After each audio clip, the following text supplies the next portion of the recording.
Saya sudah bersama Kepala Staf TNI Angkatan Darat, Jenderal Maruli Simanjuntak. Jenderal, terima kasih sudah menyempatkan waktu di Rosi. Terima kasih.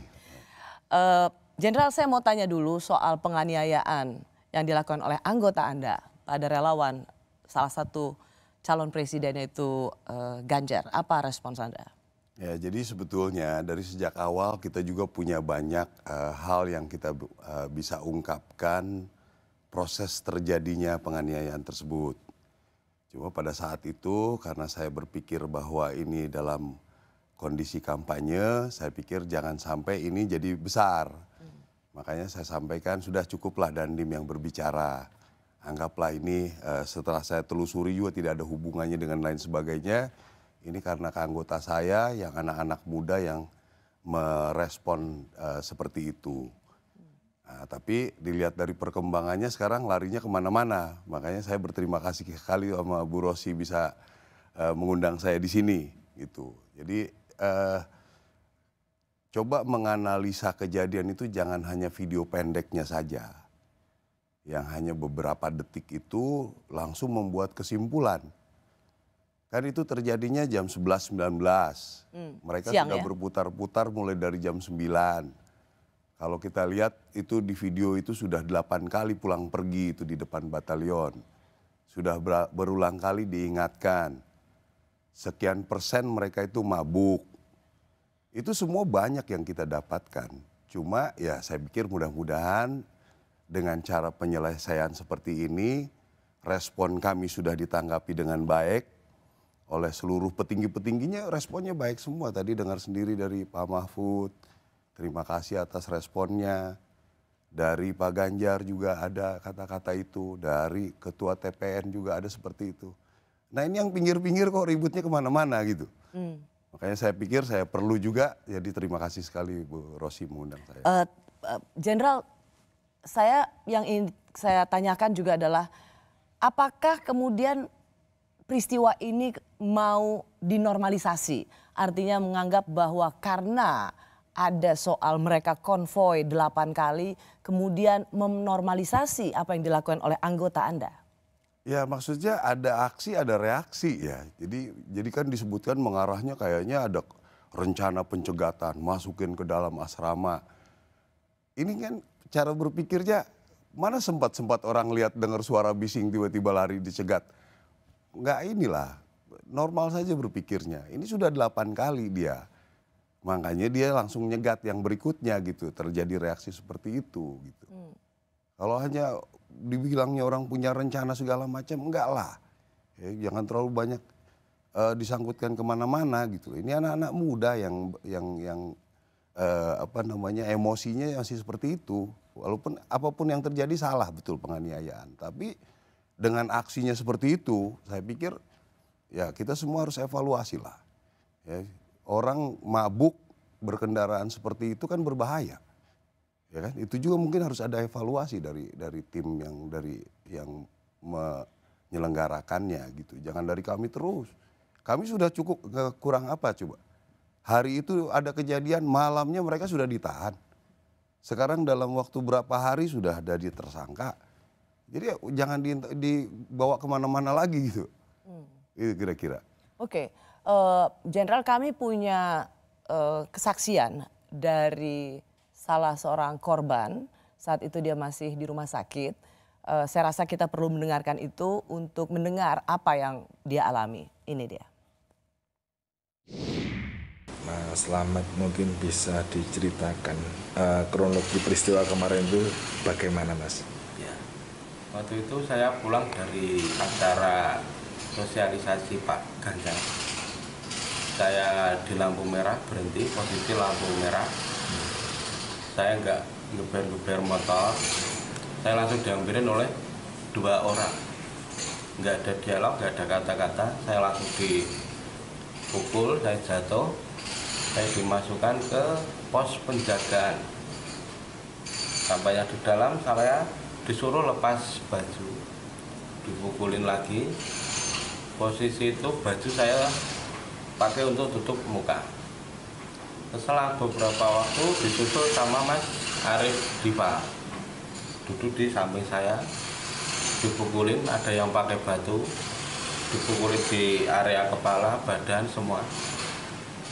Setelah beberapa saat disusul sama teman-teman saya, tapi saya nggak sempat lihat mereka, cuma dengar suara-suara digebukin saja. Terus disusul oleh Bapak Marsono, dikeluarkan dari situ. Terus saya dimasukkan ke mobil, dilarikan ke rumah sakit. Sampai saat ini dirawat di rumah sakit. Jenderal, kami wawancarai Slamet Andono ini kemarin tanggal 3. Kalau melihat kesaksiannya itu jauh berbeda. Dia dianiaya dan dia tidak sedang mengganggu dengan knalpot yang keras itu, tetapi dia langsung dipukulin. Ya itu kan nanti ada di sidang itu kan ada bukti-bukti bahwa ada videonya mereka 8 kali pulang pergi. Kalau dibilang begitu ceritanya pakai batu, masa 3 hari udah sembuh? Pakai batu hancur lah itu. Itu juga makanya kita lihatnya normal-normal lah cara berpikirnya. Kalau dipukulin begitu terus 3 hari udah sembuh pulang ke rumah atau seminggu udah pulang ke rumah, masa pakai batu bisa sembuh? Karena kalau mendengar kesaksiannya itu seperti dia mendapat penganiayaan yang sangat brutal, Pak Maruli. Kan kita lihat kenyataannya, itu nanti semua di sidang kan ada. Saya bilang kan respon saya suka kurang apa gitu. Hari itu malam itu sudah langsung ditangkap, masuk sel. Kita dalam waktu tidak lebih dari 1 minggu sudah ketemu tersangka. Ya nanti silakan di sidang. Ya kan? Bagaimana sekarang tuntutan kepada mereka, kenapa nggak ditanya kamu mabok naik motor? Kenapa nggak ditanya kamu punya SIM apa enggak? Itu kan membahayakan masyarakat. Jadi jangan semua disudutkan ke kita, diarahkan lagi tentang netralitas. Menurut saya berlebihan lah. Gitu. Di situ ada banyak anggota Bapak di dalam kompleks Kompi itu. Mengapa mereka yang membiarkan melakukan pengeroyokan itu atau penganiayaan itu juga lepas dari sanksi? Karena harusnya ketika itu ada di depan kompleks TNI, harusnya bisa dicegah sejak awal. Katakanlah dari ada beberapa yang langsung ditersangkakan, tetapi di sekeliling itu ada anggota TNI, tidakkah mereka by omission atau dengan mereka membiarkan penganiayaan itu terjadi? Ya sebetulnya kalau dilihat detail pasti ada yang berusaha memisah lah itu. Makanya ada yang mencoba membawa mungkin, ya itu semua kan di sidangnya nanti ada. Cuma kalau saya lihat bahwa apa orang pada bilang arahnya langsung ke sana ke sini, ya itu berlebihan lah. Udah kita kan saya sudah bilang netralitas, saya yakinkan, saya pada saat dilantik saya sudah sampaikan bahwa saya akan tegas masalah ini. Saya buktikan ada peristiwa-peristiwa dalam waktu 1 malam sudah masuk di sel. Ya terus mau diapalin lagi gitu. Tinggal nanti sidang dong, dia punya hak juga untuk membela diri. Kalau misalnya dikatakan bahwa dibawa masuk, saya dimasukkan ke pos penjagaan sampai di dalam saya disuruh pas baju dipukulin lagi. Posisi itu baju saya pakai tutup muka. Selang beberapa waktu disusul sama Mas Arief Diva duduk samping saya dipukulin lagi. Tidakkah itu sebuah penganiayaan yang bisa cukup serius dan sistematis, Jenderal? Ya, makanya itu dia kan kondisi mabuk. Ngomongnya juga kan orang mabuk gimana? Tanya juga orang rumah sakit. Ya sekarang kalau dibilang pakai batu nih, masa seminggu pakai batu sembuh? Ya kan pasti hancur lah kalau pakai batu. Jadi ya ini nanti kan ada di sidang. Ini punya pembelaan, nanti kita berusaha ada pembelaan. Itu kan di sidang semua. Jangan dihiperbolkan jadi parah sekali. Kalau memang tentara mukul itu mungkin cederanya sebulan baru mukul, belum pakai batu. Kalau pakai batu mungkin berbulan-bulan itu hancurnya gitu. Jadi cobalah dilihatnya kita normal. Nanti di sidang jalan semua, kalau mau sidangnya nanti terbuka kita bikin terbuka, gak ada masalah. Ya mau apa lagi yang kita... Saya agak khawatir dengan jawaban Kasat. Karena sekali lagi seolah menormalisasikan apa yang dilakukan oleh anak buah Anda. Seolah-olah penganiayaan ini biasa. Kalau dibilang begitu kan, kalau dibilang biasa saya tidak akan memberikan tanggapan 1 malam udah ditangkap. Itu kan sudah cukup lah. Saya nggak mungkin saya menganggap remeh, saya nggak biarin dulu lah. Karena saya menganggap ini dalam waktu kampanye ada penganiayaan. Ya langsung malam itu harus masuk. Berapa orang itu udah cukup lah. Ya kan reaksi. Tidak saya menormalisasi pemukulan orang, enggak. Apalagi saat kampanye begini. Apalagi dalam kondisi mereka kampanye. Makanya tadi saya katakan, supaya jangan terlalu ribut, biar Dandim yang bicara. Jangan bicara tentang mabuk. Jangan bicara tentang dia nggak punya SIM. Jangan bicara, supaya enak aja udah. Ya selesai. Kalaupun semua. mereka melakukan itu, kenapa anggota Anda yang bermain hakim sendiri, kenapa tidak dibiarkan saja bahwa itu harus diproses hukum? Kenapa harus dipukulin, Jenderal? Ya itulah emosi orang, kita kan nggak tahu. Sudah 8 kali mereka lalu lalang, sudah dibilangin jangan lewat. Nanti kan dari pihak mereka kan punya hak untuk membela diri. Nanti punya saksi-saksi yang bilang bahwa mereka memang udah dibilangin. Terus dia lewat lagi sengaja. Ya mungkin kalau di jalanan itu kan nantang namanya. Coba dia berani nggak ke kampung saya lewat begitu? Ya, 10 motor datang ke kampung saya lewat begitu geranggung-geranggung. Ya mungkin dibakar motornya. Itu kan sudah terjadi di mana-mana. Apakah ini mereka juga? Ya saya juga tidak menyalahkan anak-anak muda yang sedang bereporia lah. Cuma ya jangan kita ini para yang sudah mulai menjadi tokoh ini mengajari masyarakat jadi nggak benar, mengekspos TNI tidak netral lah, ya penganiayaan begitu parah lah katanya, sempat ada yang bilang mati lah, koma lah. Kalau dilihat cara ngomongnya tadi udah boleh pulang kok sama dokternya, cuma dibuat-buat aja. Supaya clear, supaya dapat persepsi, saya ingin dapat jawaban yang clear dari seorang Kasat. Apakah dengan jawaban Anda ini, Anda ingin membenarkan apa yang dilakukan oleh anggota Anda? Gak bisa saya bilang benar, tapi dia punya hak untuk membela diri. Dia punya hak untuk membela diri. Aksi reaksi. Namanya pemukulan itu jelas saya bilang itu. Jelas namanya pemukulan salah, apapun. Kadang-kadang defensif pun jadi salah. Itu pemukulan. Jelas hukumnya ada, jelas. Reaksi kami malam itu juga kita tangkap. Masuk sel. Jadi gimana lagi? Mau dibilang saya mau bilang pembenaran bela anggota, ya. Tapi mereka saya bilang jangan lupa mereka punya hak untuk membela diri, ya. Mereka punya hak untuk punya lawyer, mereka punya hak untuk melihat saksi. Bagaimana sebenarnya respon masyarakat? Kan sekarang banyak di media itu. Bagaimana masyarakat terganggu dengan suara kebisingan itu, ya. Sekarang banyak di media sampai tangki-tangki ciu itu di dalam mobil. Disuruh minumin semua. Terus ya saya bilang ini kondisinya seperti itu. Ya, jangan sampai nanti kita para tokoh-tokoh yang sudah menjelang tokoh lah. Kalau tokoh benernya kan tadi saya bilang udah bagus bicaranya tuh. Ya, yang di tengah-tengah ini ributnya kemana-mana gitu. Coba evaluasi juga lah. Ya, apakah itu tidak membahayakan orang? Kita kalau mau orang edukasi bilang lah. Ya. Itu masyarakat tuh udah kondisi-kondisi begitu. Apakah Anda saat ini sangat merasa terganggu karena merasa diserang? Ya memang kenyataannya seperti itu. Dibilang TNI tidak netral kok. Tidak netral dari mana kita mau ngomong yang mananya. Simpatisan lah. Ini anak-anak lahirnya aja 2000 sekian. Oke, saya akan masuk ke pertanyaan itu Kasat untuk Jenderal. Tapi kita akan break dulu karena ada memang tudingan yang sangat cukup serius ditujukan pada institusi TNI supaya netral, supaya jangan berpihak. Apalagi ketika penganiayaan ini terjadi sedang ada kampanye salah satu calon presiden dan dianggap ini adalah sebuah intimidasi yang berbau politis. Peristiwa tersebut terjadi secara spontanitas karena adanya kesalahpahaman antara kedua belah pihak. Saat beberapa anggota Kipan B melaksanakan olahraga bola voli, kemudian mendengar suara bising yang membuat tidak nyaman dari beberapa sepeda motor dengan knalpot brong. Melintas secara terus-menerus dan berulang kali. Kemudian beberapa oknum anggota secara spontan keluar dari asrama menuju ke jalan di depan asrama guna mencari sumber suara knalpot brong pengendara motor tersebut.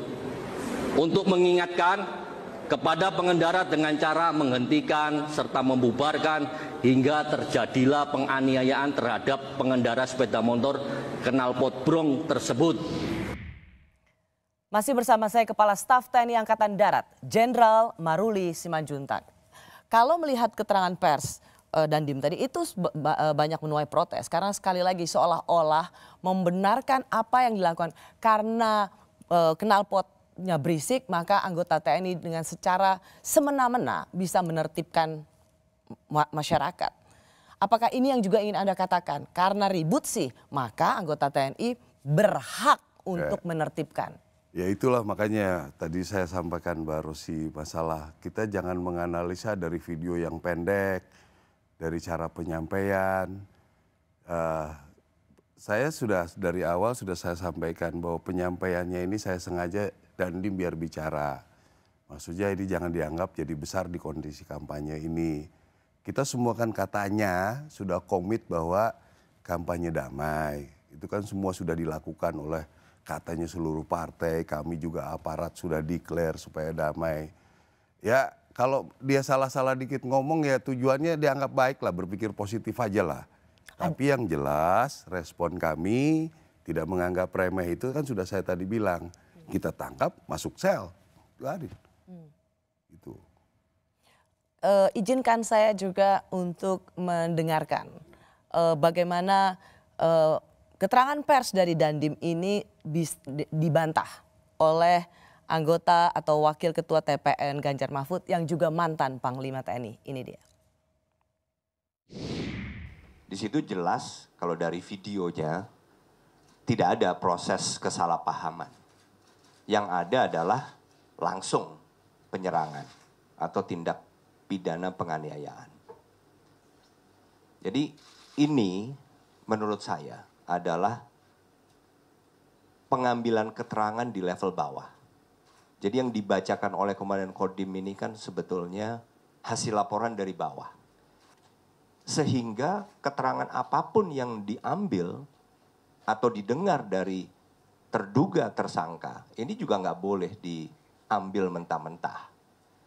Sehingga nggak nyambung antara apa yang disampaikan sebagai kronologi, bahwa akan menghentikan, kemudian membubarkan, yang itu semua juga bukan sama sekali bukan kewenangan seorang anggota TNI. Sama sekali bukan. Apa yang bisa Anda jawab soal Dandim yang memberikan penjelasan tidak sesuai fakta? Dan begitu juga tadi seperti yang Anda jelaskan bahwa ini bukan soal spontanitas, ini bukan soal kesalahpahaman, ini memang betul-betul sudah terjadi penganiayaan dan TNI hanya mendengar dari anggotanya, tidak juga mendengar dari korban. Apa tanggapan Anda? Tadi yang saya sampaikan, jadi menganalisa itu jangan video pendek itu.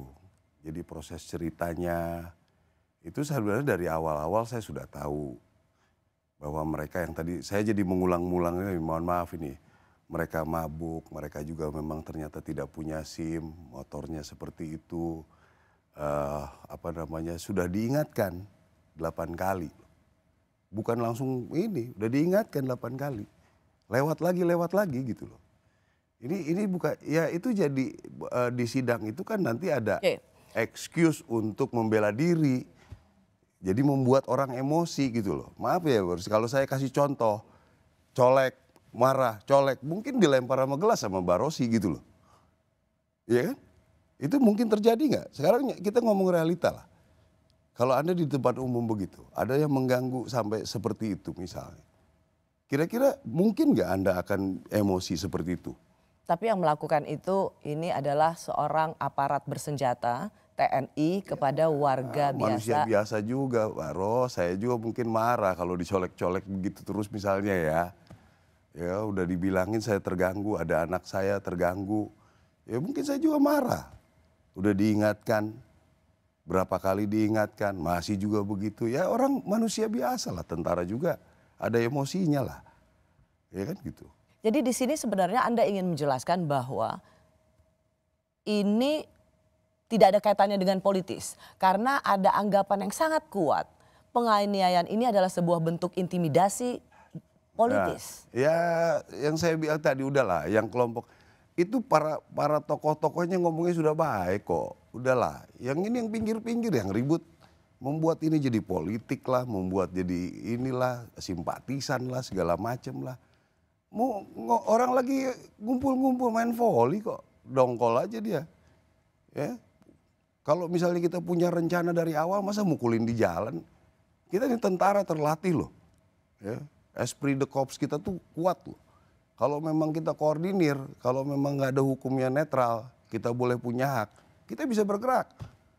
600.000 tentara di Indonesia ini, ya, ada istrinya, ada saudaranya, ada kakak, berapa juta orang bisa kita kendalikan. Tapi kita sudah komit ini nggak mau, jangan ditarik-tarik lagi lah, gitu kira-kira. Justru ditarik-tarik itu adalah kesan bahwa ada di dalam tubuh institusi TNI ini yang merupakan simpatisan calon presiden yang berlatar belakang TNI. Justru di situ sebenarnya yang dianggap terjadi. Ditarik-tarik karena ada capres dan itu punya simpatisan yang banyak di tubuh TNI. Ya, yang seperti apa? Coba kasih tahu saya gitu loh, simpatisannya. Yang saya bilang, yang ketemu figur-figurnya beliau itu zaman kapan? Ini anak-anak muda.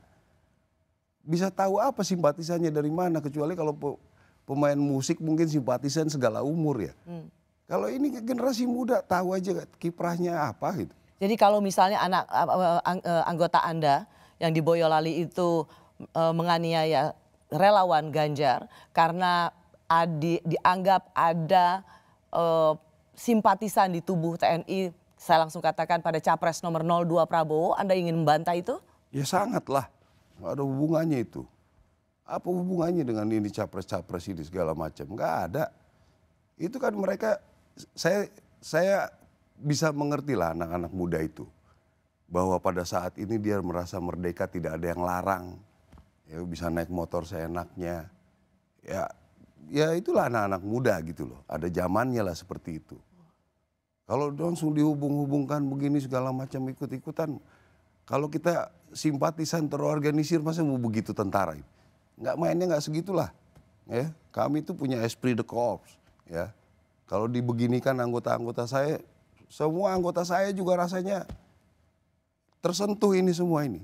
Ini anak-anak muda loh, ya. Diceritakannya sampai koma, mati, pakai batu kalau 5 hari udah sembuh, coba. Terus dibilangnya lagi begini hukum keras-keras, nyala semua ini anggota saya nih, ya. Jadi saya bilang udah.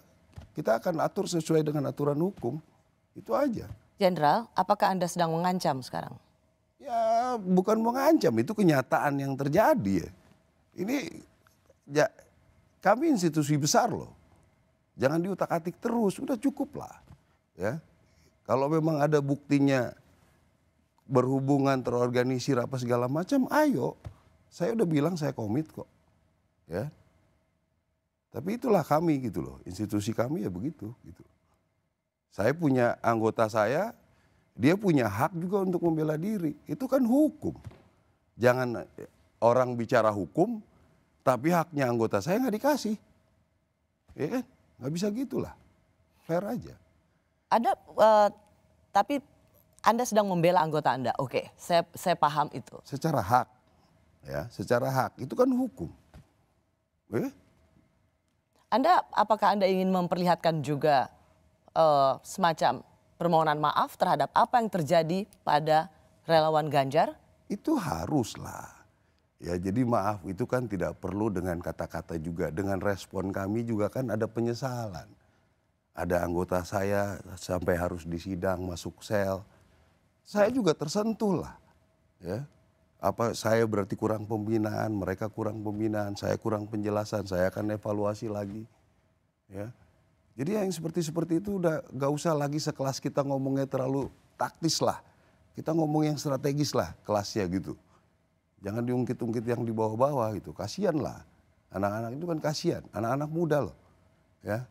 Kalau kecuali dia sampai mati, cedera seumur hidup. Ya. Tapi jangan diperbesar seperti itu yang hanya katanya dipukul pakai batu terus 5 hari sembuh. Siapa nih yang mikir ngatur-ngatur mereka? Siapa yang ngajarin? Kita punya kultur menyelesaikan masalah dengan musyawarah. Yang ngajarin tuh siapa? Apa maunya? Apa tujuannya? Jangan merusak budaya-budaya kita yang sudah baik gitu. Ya, mengantarkan kembali yang ini suruh bikin statement segala macam. Pikir kita bodoh apa melihat itu nggak direncanakan? Sudah cukup lah. Ya, kalau memang ada bukti-bukti lain bahwa ada simpatisan, ada kasih tahu saya. Saya akan ingatkan. Besok pun saya akan vikon, akan saya jelaskan lagi nih. Kan tidak menutup kemungkinan kalau orangnya jahil-jahil, kalau kita orang intelijen nih, besok-besok disengajain lagi di daerah mana. Kan kemungkinan orang-orang seperti ini mungkin juga. Ya, kita juga harus mengantisipasi. Saya akan sampaikan ke mereka besok, kalau bisa merem dulu lah. Ya. Yang mau lewat-lewat dia berulang-ulang udah merem aja dulu. Tapi ingat, kita punya tanggung jawab warga negara. Ketertiban umum. Apa kita mau biarkan orang mabuk naik motor selewaran begitu? Ya tapi kan nggak dipukulin dong Pak Maruli. Betul. Siapa sekarang yang bisa mengerjakan mereka? Menghentikan mereka? Saya tanya itu aja. Siapa yang bisa menghentikan mereka? Lapor Polantas. Siapa? Nggak ada. Kita ngomong kenyataan di lapangan lah. Ya. Mau dibikin prosedur, mau dilaporkan kayak begitu. Mungkin ada tindak lanjut nggak?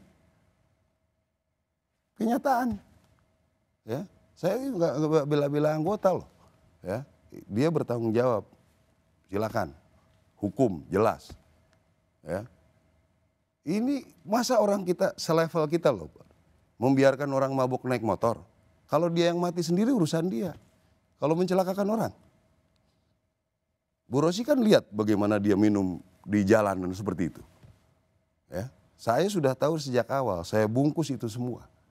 Supaya jangan ini situasi kampanye ini supaya. Tapi kalau begini terus mau gimana lagi? Ya, oke.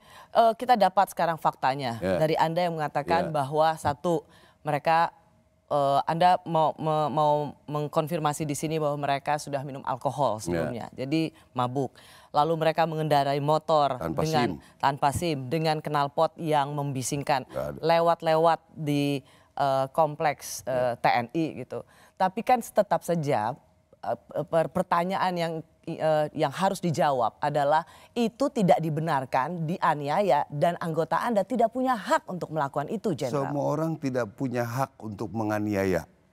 Semua orang. Itu clear. Itu clear. Artinya memang harusnya ada pengakuan bahwa anggota Anda bersalah. Udah salah, makanya ditangkap di dalam sel sekarang, udah salah. Yang Anda ingin tegaskan saat ini jangan dikaitkan bahwa itu adalah penganiayaan politis, penganiayaan dalam rangka simpatisan pada capres tertentu. Sudah di sel anggota saya, ya, udah di sel. Bukan ya, maksudnya pertanyaan saya adalah yang ingin Anda bantah malam hari ini adalah bahwa penganiayaan itu tidak ada hubungannya dengan simpatisan pada capres tertentu. Ya, saya bilang bagaimana mau simpatisan, orang naik motor di jalanan di ujung-ujung ditarik-tarik kok itu ceritanya. Ya, kejadiannya yang saya bilang itu, orang mabuk dikasih tahu nggak bisa. Ya, mungkin ceritanya lagi kondisi mabuk, ceritanya kemana-mana orang mabuk, ya kan gitu. Baik. Ya itu sekarang kan nanti udah sidang, mau terbuka, ayo terbuka. Mau apa lagi? Tapi kalau dikait-kaitan, kaitnya mana, dengan siapa gitu loh. Panglima TNI mengatakan bahwa soal ini penanganan masalah ini adalah ranahnya KSAD. Maksudnya Panglima itu apa? Ranahnya Anda? Ya, memang kalau Panglima itu bertanggung jawab untuk penggunaan kekuatan. Saya pembinaan kekuatan. Jadi sayalah yang melatih, menyiapkan anggota, semua itu bagian saya. Pembinaan. Pembinaan. Apakah kemudian Anda juga merasa bertanggung jawab terhadap apa yang terjadi? Sangat. Apa yang dilakukan oleh anggota Anda? Makanya tadi saya bilang, saya juga merasa bahwa berarti saya kurang menjelaskan. Ya kan? Apa perlu penjelasan lagi? Saya akan evaluasi. Ya kan? Mungkin nanti ke depan ini saya kalau disudutkan begini terus, terpaksa saya bilang udahlah kalau udah mau naik motor mabuk kita biarin. Mau gimana? Ya, padahal itu kan kita kalau kita masih bisa menghentikan suatu hal yang membahayakan, kenapa nggak kita lakukan? Itu hak bahkan kewajiban warga negara. Ya, bukan menghentikan sesuatu yang mengganggu ketertiban, ya. membahayakan. Benar membahayakan, Ya. tapi tidak dengan kekerasan, tidak Itu. dengan penganiayaan. Betul. Ya. Kita harus clear itu, karena saya tidak ingin apa yang Anda jelaskan itu kemudian seolah-olah ditangkap oleh orang yang mendengarkan Ya. percakapan Terima kita adalah kasat seolah-olah membenarkan, hei tentara nggak apa-apa, kalau ada yang ngaco di jalan gebukin Enggak aja. lah, Saya tidak ingin mungkin itu lah. menjadi message Ya. yang ditangkap oleh orang yang menonton saya, Pak Maruli. Terima kasih ya. Tapi ya itu yang saya bilang.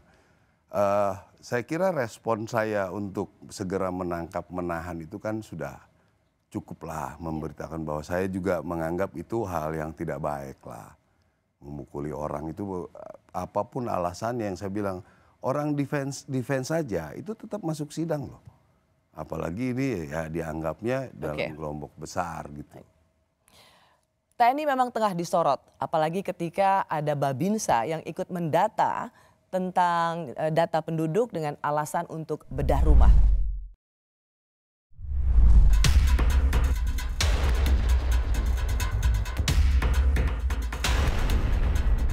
Blusukan Menteri Pertahanan yang juga Capres nomor urut 2 Prabowo Subianto di Cilincing, Jakarta Utara jadi sorotan. Saat blusukan 30 Desember lalu, Prabowo terlihat berbincang dengan sejumlah warga. Blusukan Prabowo ini jadi heboh usai beredar sebuah video di media sosial. Dalam video itu, warga Cilincing Juli Handayani mengaku ada anggota Babinsa atau Bintara Pembina Desa yang meminta KTP dan KK usai Prabowo Subianto datang. KTP sama kakak. Buat apa? Nggak tahu, Babinsa yang ambil orang abrik kayak pakaian orang-orang. Minta data gitu. Iya, saya diambil, mama saya diambil. Buat apa bilang? Nggak tahu buat apa. Ntar ada ya bu katanya. Kata dia yang ngomong ke suami saya juga. Namun di kesempatan yang lain, pernyataan Juli berubah. Juli mengaku tidak pernah didatangi dan didata Babinsa. Enggak minta kakak KTP. Oke, jadi memang cuma datang. Cuma datang, keluhannya apa? Ya udah langsung itu keluhannya air bersih. Orang TNI juga Bu. Oh nggak ada. Minta di Nggak tahu itu orang apa, saya nggak. pernah didatengin Babinsa atau apa gitu Bu? Enggak. TNI membenarkan ada anggota Babinsa yang mendata warga Cilincing. Melalui keterangan tertulis, Kepala Pusat Penerangan TNI Brigjen Nugraha Gumilar mengatakan pengambilan KTP dan KK oleh Babinsa dalam rangka pendataan rumah warga yang akan dibedah oleh Unhan Kemhan RI sebagai bentuk kegiatan Tridharma Perguruan Tinggi. Juru bicara Prabowo Subianto, Dhanil Anzar Simanjuntak membantah pendataan oleh Babinsa sebagai bentuk intimidasi dan Prabowo datang sebagai Menteri Pertahanan. Pendataan warga itu terkait dengan program bedah rumah yang akan dilakukan oleh Universitas Pertahanan di Cilincing tersebut. Jadi tidak ada terkait dengan tuduhan intimidasi. Pak Prabowo datang ke situ sebagai Menhan, Menteri Pertahanan. Beliau melakukan kunjungan ke situ terkait dengan program air bersih. Konflik kepentingan dinilai jadi pemicu. Posisi Prabowo sebagai Menhan sekaligus Capres membuat publik berpikir ada upaya menggunakan Babinsa untuk tujuan politik. Mungkin karena momentum yang berdekatan itu antara kedatangan Prabowo, kedatangan ajudannya, dan juga pendataan beberapa warga yang ada di dalam video itu, membuat masyarakat berpikir ada upaya untuk mengkondisikan warga melalui penggunaan anggota TNI di tingkat paling bawah, yaitu Babinsa, untuk tujuan-tujuan politik. Sumber masalahnya di sini soal konflik kepentingan. Prabowo belusukan untuk melihat rumah di Cilincing yang akan dibedah. Belusukan ini dilakukan Prabowo setelah menghadiri acara kampanye Pilpres.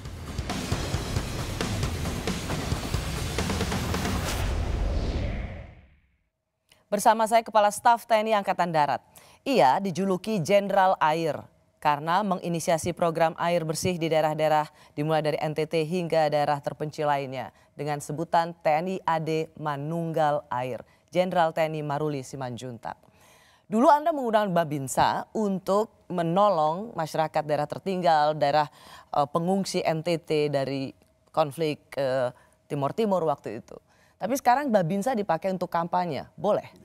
Ya jelas nggak boleh lah, kita kan sudah berulang kali netralitas ya. Jadi kalau dilihat sepintas itu, memang saya sudah mendapatkan laporan itu. Tadi kalau dilihat sepintas kan nggak ada penyebutan nama salah satu capres. Jadi kalau Babinsa itu dimintain tolong carikan rumah yang mau dibenerin, ya mungkin dia juga meresponnya, ini saya tahu ada kampung-kampung yang perlu dibantuin. Ada yang perlu air, dia tahu persis ada yang perlu air. Nah inilah makanya di masa kampanye ini nanti saya akan evaluasi. Pak Maruli, sebentar saya potong. Siapa yang bisa memerintahkan Babinsa? Ya cuma struktural ya itu Dandim lah. Dandim, dan rem pun harus melalui Dandim.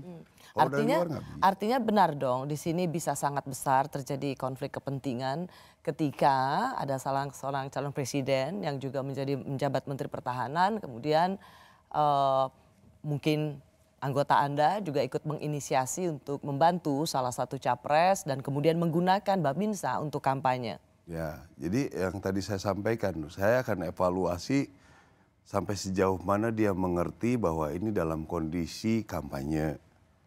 Itu mungkin kalau capres yang lain pun minta tolong begitu, mungkin ya dia pikir jangan nama capres ya, tadi berdasarkan Unhan ya. Ada yang mau bantuin benerin rumah ya, dia akan coba membantu gitu. Nah inilah yang akan coba saya evaluasi. Sekarang ini udahlah, kalau memang begini-begini orang ditarik-tarik udah nggak usah dulu deh. Ketika memang ada calon presiden masih aktif sebagai Menteri Pertahanan, ada calon wakil presiden juga masih aktif sebagai Menko Polhukam, dan dua-duanya memiliki relasi dengan TNI, itu menurut Anda seberapa besar kemampuan Anda untuk tidak menjadikan Babinsa sebagai alat kampanye atau untuk mendulang suara?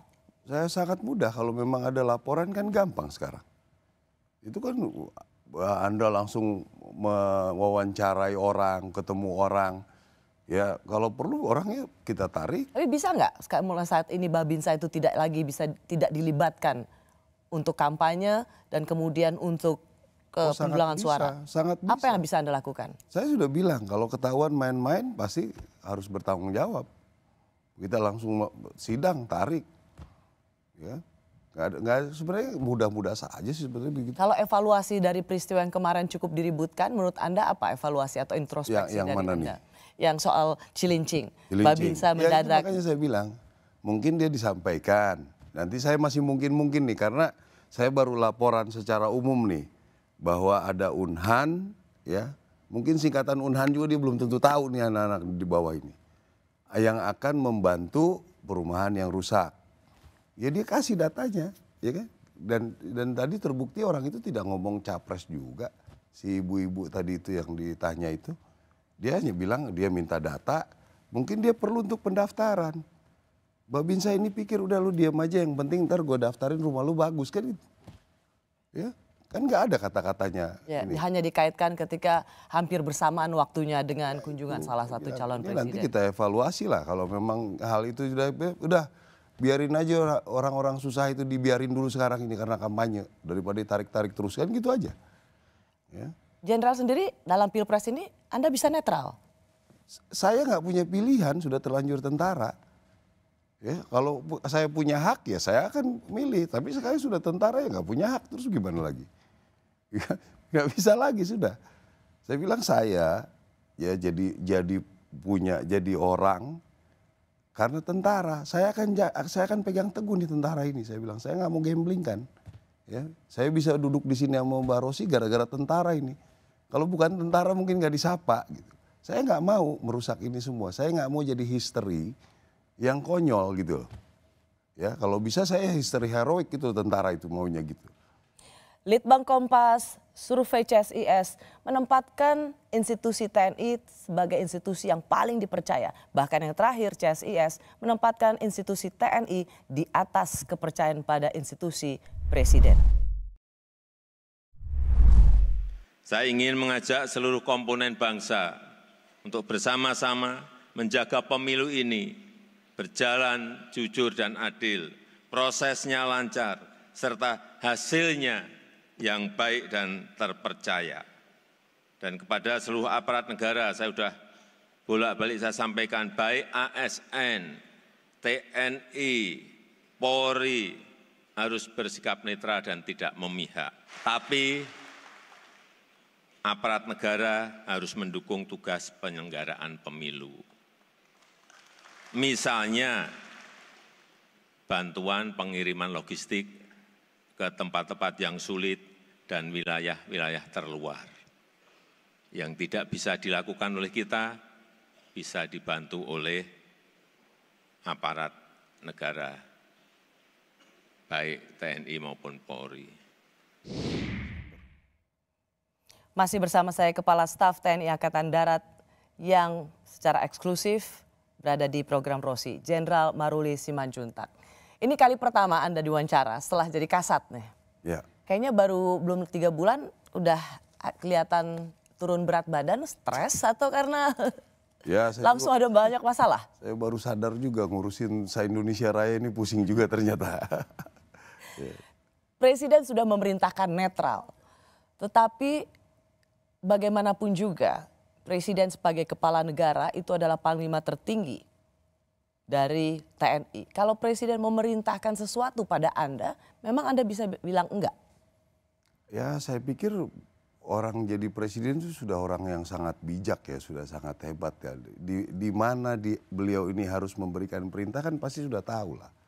Ya, itu kan sudah sebelum saya diangkat, pesan beliau itu sudah yang pertama tentang TNI AD. Pak Maruli pasti lebih tahu lah. Ya, sekarang sudah surveinya baik, lanjutkanlah itu yang baik-baik semua. Apa yang perlu ditingkatkan silakan ditingkatkan. Cuma masalah ini tentang netralitas ini tolong dijaga dengan baik. Supaya jadi kalau kami nanti ketahuan tidak netral pasti banyak yang dirugikan juga. Kenapa kemudian ada tudingan tidak netral? Karena seluruh petinggi di TNI misalnya, Panglima TNI juga pernah bertugas di Solo. Pak Maruli juga pernah bertugas di Solo. Kapolri juga bertugas di Solo. Jadi ini ada geng Solo yang memegang peran yang sangat strategis, terutama memasuki masa pemilu ini. Ya memang sudah masanya ya. Jadi kalau kebetulan kan ada misalnya saya belum terlalu kenal juga waktu saya di Solo jadi Danyon. Saya sebenarnya Danyon sudah di Solo, Dan Group sudah di Solo saya. Jadi sebelum jadi Dan Group A saya sudah di Solo gitu, udah lama dulu. Jadi Dan Group pun saya seleksi loh. Jadi ada berapa sekian orang untuk jadi Dan Group A. Itu jadi ya proses-proses seleksi ini ya kebetulan terpilihnya kita mau gimana bilangnya. Kira-kira kalau menurut Pak Maruli ini banyak pertanyaan ya. Jadi Bapak itu jadi Kasat itu karena memang lama di Solo, jadi kenal keluarga Pak Jokowi dan seluruh putra-putrinya, atau karena Pak Luhut? Ya mungkin saya punya kekayaan banyak jadinya banyak. Jadi ya saya bilang kalau tidak potensi ya mungkin nggak, ya lihat track record lah. Apa yang pernah dibuat orang, coba belajarnya jangan langsung sambil duduk dilantik temennya itu. Ayo gitu doang gitu. Dilihatlah track recordnya ya kan. Saya pernah di Papua, saya pernah lomba tembak ARM, saya pernah jadi danrem terbaik, jadi dilihatlah itu perjalanan orang. Jadi saya kadang-kadang pengen jelaskan, cuma kan capek juga jelasin satu-satu. Cuma yang saya minta ya kalau lihat orang itu lihat track recordnya lah, itu gimana ceritanya. Karena kalau dulu Maruli Simanjuntak itu siapa? Mantunya Pak Luhut. Ya. Sekarang udah kebalik. Pak Luhut itu siapa? Mertuanya Kasat. Iya.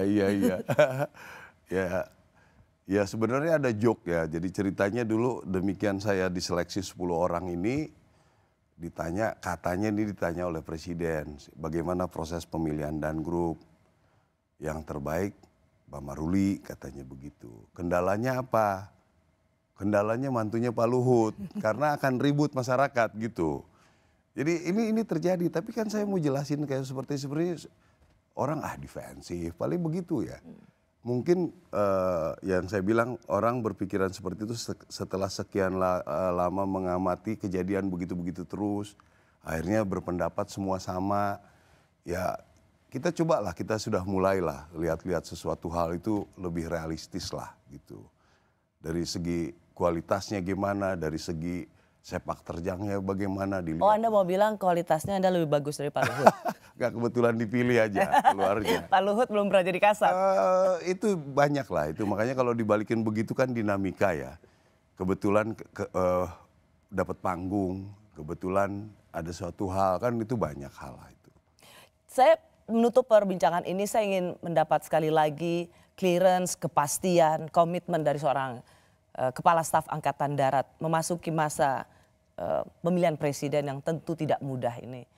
Apakah Anda pada kesempatan kali ini benar-benar bisa menunjukkan komitmen dan janji bahwa institusi TNI akan tetap berdiri tegak, netral, dan tidak akan mencondongkan pertolongan atau bantuannya pada salah satu capres tertentu? Dari pertama saya mau diangkat, Presiden sudah sampaikan itu. Jaga netralitas TNI. Ya kan? Yang kedua, saya setelah dilantik di depan media saya sampaikan bahwa saya akan menjaga itu. Ya, jadi saya pikir masa harus diulang-ulang lagi ini. Ya, kalau ada suatu hal silakan aja buktikan atau mungkin ada ini segala macam. Saya siap, Pak. Saya harus siap, tentara harus siap. Dan seperti tadi Anda katakan, Anda ingin meninggalkan legacy sebagai seorang prajurit, menjadi kasat yang tetap menempatkan institusi TNI sebagai institusi yang dapat dipercaya. Dan termasuk di anggota saya harus itu legacy saya. Jadi saya siap, kalaupun harus bagaimana tidak jadi kasat lagi pun, tapi legacy saya harus hidup, itu aja. Jenderal Maruli Simanjuntak, terima kasih. Saya mengapresiasi waktu dan penjelasan Anda di Rosi. Terima kasih. Terima kasih, Jenderal.